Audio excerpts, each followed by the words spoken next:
Wakasina inari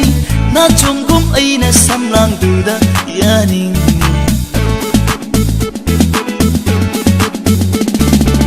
namigum aigi wakasina inari na chungum aina samlang duda yani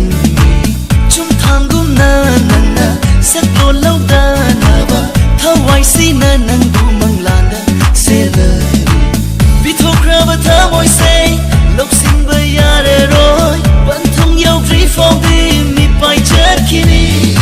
aina fagi tawbani khalli bara nangi do aina fagi tawbani khalli bara nangi do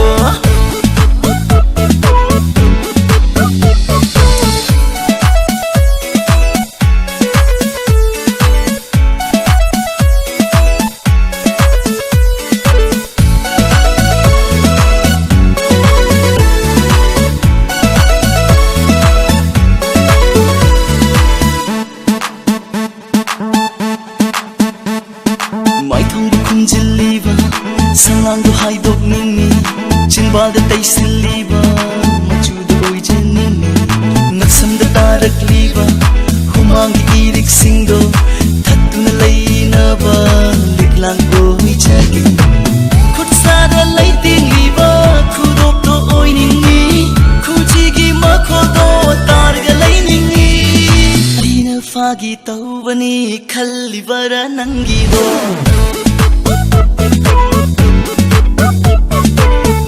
fagi tawbani khalli bara nangi do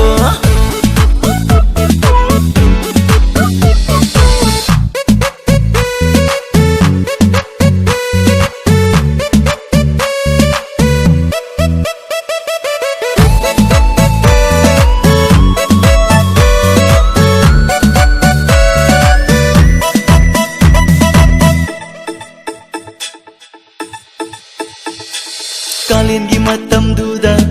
nanna sadanaba upan oiduna aina nanakta lechage mitham gi matam dasu nanna indanaba mairi oiduna aina nanakta lechage nonglakta nanna chatpa matam khudingda satin dum aina nangu khanjage aina fagi tawbani khanbiranu nanga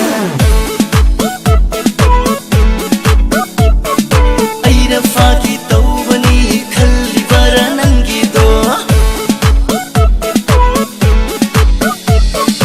aise fagi tawrini khanbiranu nanga